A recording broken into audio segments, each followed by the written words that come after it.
Good evening, everyone, and thank you so much from the C.H.L.M.S Foundation, as well as myself, for tuning in to tonight's educational video series. Tonight, we were blessed to have as our honored guest Alex Sadorf, who is the Executive Director of Communications and Marketing for the Sepsis Alliance. She's going to bring us some education this evening that will let us know exactly why it's important for all patients to know what sepsis is and what they should be doing if they expect a case of sepsis. So without further ado, I'm going to go ahead and actually introduce you to Alex Sardoff, and I'm going to let her introduce herself, and I'm going to let her go ahead and educate us all. Alex, is all yours. Perfect. Thank you so much. And I'm so happy to be here. Thank you for having me. As she mentioned, I'm going to be sharing about Maternal Sepsis Week today. I'm going to share also a little introduction to Sepsis Alliance and sepsis itself, and then dive into Maternal Sepsis Week, why we started Maternal Sepsis Week, why maternal sepsis is such an important topic right now. So for those who don't know, this is just the first piece. Maternal Sepsis Week is actually starting on Sunday. It is May 14th to 20th. It's always the week of Mother's Day. And then a good website to check out is maternalsepsisweek.org to learn more. I'm Alex Sadorf. I'm the Director of Marketing and Communications for Sepsis Alliance. I've also included my email address here. I've been with Sepsis Alliance about 7 years now, so I've become very familiar with sepsis in the landscape. It's been truly an honor to grow with Sepsis Alliance as well. I've seen the impact we're making. And I'll share a little bit more about that on our next few slides. So Sepsis Alliance, for those who don't know, started out of a personal tragedy and a national need. We are the nation's first and leading sepsis organization. Our mission is to save lives and reduce suffering by improving sepsis awareness and care. And we really focus on educating the hearts and the minds of people. We have a big focus on AMR, health equity, and of course, sepsis awareness and infection prevention. And this lovely man is Dr. Carl Flatley. He actually founded Sepsis Alliance back in 2007 after the tragic loss of his daughter, Erin. She went for a routine outpatient procedure. She developed an infection. Doctors didn't take her for her word, did not believe her, sent her home, and unfortunately, she passed from sepsis. And Dr. Flatley was an endodontist. He had studied oral surgery and had never heard the word sepsis before. So he started Googling, couldn't find any information, and founded Sepsis Alliance to cut back on how many people lose friends, family to this terrible condition. So sepsis is a national public health crisis. Sepsis is the body's overwhelming response to any type of infection. It could be bacterial, viral, parasitic, or fungal, and it can lead to tissue damage, organ failure, amputations, and death. It is the leading fatal complication from COVID-19. And like stroke, sepsis is a medical emergency. It requires rapid identification and treatment to save lives and limbs. For every hour that treatment is delayed, the risk of mortality goes up 4 to 9%. So it's so important that people know the signs. They know to seek emergency care when they think sepsis might be something that's happening. The treatment is typically fluids, blood cultures, and antimicrobials. And though anybody is at risk of sepsis, the very young, those with chronic disease, or those with immune compromising conditions, and older adults are the most susceptible. And then the global burden of sepsis, we see over 49 million sepsis cases worldwide and 11 million sepsis deaths, which is twice that of previous estimates. It contributes to almost 20% of all deaths every year in the world. It's also the leading cause of death for children globally. So it's a huge, huge thing. It's almost everyone has been affected. Almost everyone knows someone who's had sepsis. It's also in the US, it's the number one cause of death in US hospitals, the number one cost of hospital and skilled nursing care, and the number one cause of hospital readmission. So we know sepsis is just a huge, huge problem. And so that's where Sepsis Alliance comes in. We're trying to raise awareness. We're trying to educate the public and healthcare professionals to recognize, treat, and care for sepsis more quickly. So this brings us to maternal sepsis, since Maternal Sepsis Week is what's coming up next week. Maternal sepsis is the second leading cause of maternal death in the United States right now. It accounts for 12.7% of pregnancy-related deaths and as many as 23% of maternal deaths are sepsis related. And I think what's most startling for us in the US is that we're the only industrialized nation with a rising maternal mortality rate. We also know there's huge equity differences as well. Black women are 3.3 times more likely to die from pregnancy-related causes. And Native American and Native Alaskan women are 2.5 times more likely to die from pregnancy-related sepsis. So these numbers are startling and scary and something that we need to change. So I actually have a video as well. This is about sepsis and pregnancy and childbirth that I hope we'll share. Let me see.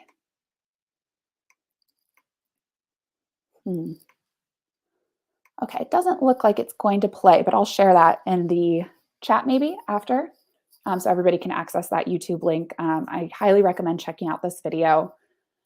We talked to some medical professionals all about why sepsis in pregnancy and childbirth is being seen so often and what symptoms and signs people can look out for. So I will find the link for that and share it with everyone. So Maternal Sepsis Week, as I mentioned earlier, is an annual observance to raise awareness of the unique signs and symptoms of maternal sepsis. We also dedicate this week to sharing survivors' personal experiences and remembering the loved ones lost to maternal sepsis. So each week it's observed the week of Mother's Day, which makes it the 14th through the 20th this year. We established Maternal Sepsis Week, I believe 3 or 4 years ago now, and we started as Maternal Sepsis Day. And then we realized there were so many stories and there were so many facts, and we needed more than just a day to recognize this. So we expanded and made it Maternal Sepsis Week. And like I mentioned, this maternalsepsisweek.org site is a great place to get started to learn more about Maternal Sepsis Week. You can download fact sheets there. We have infographic posters. We also have social media graphics to share with your audience or your families, friends, network, to really help raise awareness of the signs and symptoms of maternal sepsis and what to look out for. We hear a lot, in pregnancy and childbirth about all the scary things that can happen. You hear about strep B, you hear about high blood pressure, so many things happening, and sepsis is unfortunately being left out of the conversation quite a bit. And that's, strep B leading to sepsis is one of the largest causes of pregnancy-related death. So it's something we really need to work on spreading more awareness of. Alex, I actually have 2 questions for you. Sure. One, which was it shouldn't have been startling to me, is the fact that the United States is the largest industrial nation with the most cases. Is there a reason for that other than we're just slow? We tend to be slow with everything. I don't remember the reason off the top, but I will definitely look into that and share it with you. I know it's been that way for quite a few years now. The US has been trying to do some things to address it. Like there's some states who are now making doulas. They're including them in insurance to try to give more support for the birthing people. I can't remember the other reasons off the top of my head though, but I will look into that for you. Okay. And then my other question is this: is there a reason? And that's one of the things that C.H.L.M.S addresses, is that there are so many disease conditions out. And unfortunately, like sepsis, this is a condition that actually needs to be made more aware of, right? HHS, whoever's in the government can, do a lot more to make sure that, sepsis, especially for underserved, disabled, marginalized, especially for those communities where there's an overabundance of this happening, making sure that they know, not only the patients, but the families, caregivers, whoever know what's going on, so they can at least know what to look for. And I know you just stated that they're starting to do some work, but when you look at the picture, how long do you think it will be before they actually say, hey, here's a condition over here that we really need to be talking about, that we're really not talking too much about? Do you have any estimate of how long that will be? Unfortunately, I don't have a great estimate. We do know at our last annual awareness survey, 66% of US adults are aware of the term sepsis, but less than a third can identify any of the signs and symptoms that would lead you to seek emergency care. And of that audience, medical professionals are, of course, educated on sepsis in medical school, but it's still not necessarily what they're going to first. So I feel like we're still a ways off from getting where we would like to be, unfortunately. I know right now we're trying to get Sepsis Alliance is putting effort behind some actual legislation as well that would start a sepsis registry similar to the cancer registry, which would give us the chance to find a centralized hub of sepsis information, which would hopefully the point being that it would lead hospitals and doctors and pharmaceutical companies to know more about sepsis as a whole picture, to know when more accurately to look for sepsis. But I do believe it's still not quite on the horizon.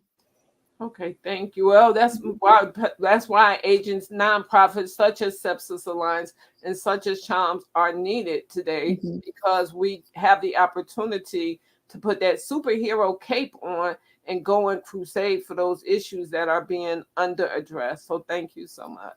Yeah, of course.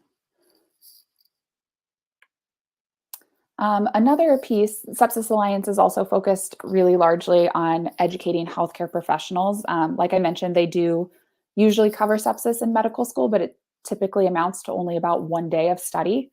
So Sepsis Alliance has the Sepsis Alliance Institute, which is a free learning resource for medical professionals to catch up and earn CE credits. We offer CE nursing education credits right now. So we actually have a free webinar coming up next week all about maternal sepsis, including the epidemiology, early detection, and equity considerations. So this would be a great thing to attend for any medical professionals. Although, and of course, anyone's welcome to attend if you're just more interested in the subject. But we do aim these at medical professionals, and we offer free webinars once or twice a month as well. And that's community.sepsis.org to register. So I wanted to share one specific case of maternal sepsis too. This is Miley. Miley has done so much advocacy work for us. She's located in the Bay Area, and she developed maternal sepsis in 2015 after the birth of her second daughter. She developed sepsis after birth due to a group A strep toxic shock syndrome that started in her uterus, and she survived septic shock. She was another case who sort of went home, wasn't feeling really well, but sort of put off coming back to the hospital, which is often what we hear because as a new parent, you're feeling so much, it's hard to identify necessarily what has to do with an infection or what is just being a new parent. So we hear that quite a bit, that people put off going back to the hospital, but she did, luckily. She had septic shock. She survived, but she was put in a medically induced coma. She had a hysterectomy, and she had 2 skin graft surgeries. She also continues to have a lot of post-sepsis syndrome pain and issues, but she has such a great attitude. She had a double hip replacement while recovering, but now she is a huge advocate for Sepsis Alliance. She talks to the press about her story. I have on the next slide a video from her, but I'll find the link and share that with you as well, because hearing her tell her own story is so powerful and impactful. And that's another thing that Sepsis Alliance really tries to focus on is sepsis experiences from the survivors and the caregivers themselves. We hear from a lot of sepsis survivors, they reach out to Sepsis Alliance after their experience and they say, I feel so alone. My doctor didn't seem to know what this was. There's no support groups for me.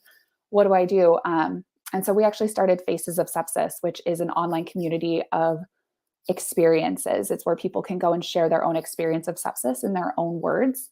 And then you can also read all of those experiences. So people can go there and say, like, I also had strep A. They can sort it by strep A and read about other people who experienced this, just to find some solace and know they're not alone in this experience. And then we also just recently started Sepsis Alliance Connect, which is an online networking platform for sepsis survivors, caregivers, and loved ones, to come together and share information and resources and learn more and just connect. because we know that's another thing, is that not a lot of hospitals have support groups for sepsis. So people don't know if what they're feeling is normal after sepsis. Not that there's necessarily any normal that exists, but it's helpful to talk to others. So I can share the links for those as well. And yeah, that's what I had today to talk about. So that's a little bit more about sepsis, Sepsis Alliance, and Maternal Sepsis Week. I'm happy to answer any questions if you have them, and I can also find those video links.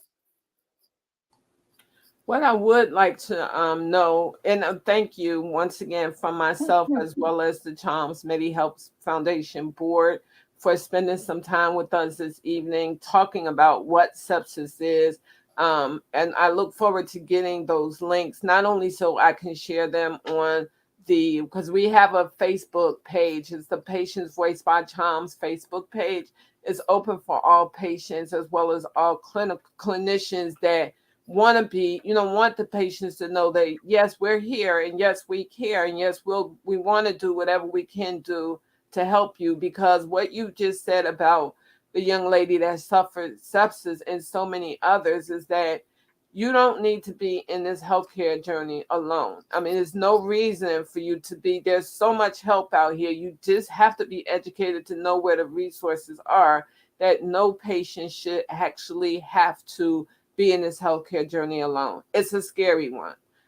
It really is. I'm a patient myself, and I know that there are days and times that with as much information I have, I still get scared. But I rest easy because I know I have support. But so many patients don't have support. And so, in thinking about patients that are in a hospital, when they are discharged, are they given, like, especially if they have sepsis, is there a way where the patients can get the information for Sepsis Alliance? Because, once they discharge them from the hospital, the patients are no longer really their concern, right? I mean, they might call and do one follow-up or two follow-ups, but after that, it's no longer really their concern. So is the Sepsis Alliance listed on discharge papers for a patient that has sepsis so that they'll know that they can outreach you guys? It's really up to the hospital. We have had multiple hospitals who do provide information for Sepsis Alliance at discharge, but it's not something we can mandate, unfortunately. But there have been many hospitals that have found us and said, yes, please, can we use your resources? And we're always happy to let them do so. So there are many hospitals that include Sepsis Alliance information. And even if it's not necessarily sending people back to Sepsis Alliance, they include information about sepsis, post-sepsis syndrome, and what to look out for. And, we're happy to have that information out there too, even if it's not necessarily pointing back to us, just so people are getting that information. Now, I do have another question, and before I let you go, and that's this. Is there a statewide, like you're in California, I'm in Illinois, is there a website that has a directory of Sepsis Alliance foundations? Or if it's not Sepsis Alliance, perhaps an organization that you partner with to offer these resources? Is there somewhere they can go to get that information? Yeah, so Sepsis Alliance is actually a national organization. So I'm in California, but our CEO is in New Jersey, and our pet team is in Michigan. So we're actually a national organization. So sepsis.org resources can be used in any state. We do have some materials built for specific states, depending on if we've seen an extra need there, or if, for instance, Sepsis Awareness Month proclamations are coming up, where you can request those from your state to proclaim it Sepsis Awareness Month. And states have some different requirements for those. So we might put out information specific to each state. But we do cover the entire United States, and we offer our resources nationally. Sepsis Alliance Connect would be a great place to connect with people locally, though, and try to find people more in your area to connect with on a more personal level. Okay. And I did tell you one more, but I do have a really important question to ask you. What is, when we say maternal, or when I should say Sepsis Alliance says maternal sepsis, is that can you have maternal sepsis before, during, and after, or is it just during and after? When can a woman when can a woman experience the emergency that's involved with sepsis, with maternal sepsis? Sure. We say it covers any part in the pregnancy, miscarriage, or birth process, and even after the birth process. There's that period of time postpartum. It is an odd line, I guess, when it stops being maternal sepsis, but typically we say if it had something to do with an infection that developed during the birthing or during the miscarriage, that would be what we consider maternal sepsis. Okay. Thank you so much. And with that nice, pretty smile that you have, can you go ahead and offer us any lasting comments or remarks before we end the evening? Sure. I realized I actually did not share the Sepsis Alliance It's About Time card, which is an easy way to remember all of the symptoms of sepsis. So I apologize for not including that sooner. The symptoms of sepsis to watch out for. We have a nice little mnemonic called Sepsis It's About Time. So T, you're looking for an elevated temperature or a temperature higher or lower than normal. I, signs of infection or a known infection. M is mental decline. And then E is extremely ill. We often hear people say that it was the worst I've ever felt in my life, or I felt like I was hit by a truck, or I thought, we hear this too, I thought I was going to die. I was in so much pain. So extremely ill is another one. So those are the 4 main signs and symptoms of sepsis to watch out for in maternal cases and also in general population cases, no matter where you are, what stage of life. Look out for those symptoms if you have an infection. And I'm not going to ask you, but this is my final statement for the evening. It's, and as you were going through the COVID symptoms, as you were saying, sepsis was, where sepsis stood at in relation to people that had COVID. As a COVID survivor, what you were just explaining to me felt exactly how I felt when I was going through COVID. Like I was going to die. I was never going to make it. Oh, how was I going to get through this? So I could almost, imagine someone else that has sepsis going through these symptoms and these signs and, not in suffering needlessly because they don't know, and weren't told, and the doctors weren't, looking for it or whatever. So it's, I'm very, very thankful that you came in and you told us this, right? Because it goes along with other things. But one thing we all know, or we all now know from watching this video and from talking through this video, is that when you experience those signs and symptoms, seek medical care. This is not this is a disclaimer. The information that Alex shared with us tonight is information that she's aware about in reference to what maternal sepsis is, what regular sepsis is, what you should do. But once again, as I say every week, talk to your doctor. Start being empowered and engaged enough where you're opening up a dialogue with your medical team and saying, hey, I have these symptoms. Can you look? Do you think it's, don't take our word for it. Talk to your doctors. That's what they went to school for. That's what they were trained for. And that's the oath they took, is to make sure they do what they can to protect your health. But they can't protect your health if they don't know what's wrong. So with that, I want to say for everyone to have a good day, have a good evening whenever you're looking at this. If you are in fact watching this prior to May 14th, which is Mother's Day, please, from both the Sepsis Alliance as well as C.H.L.M.S Medi-Helpz Foundation, have a very, very blessed Mother's Day.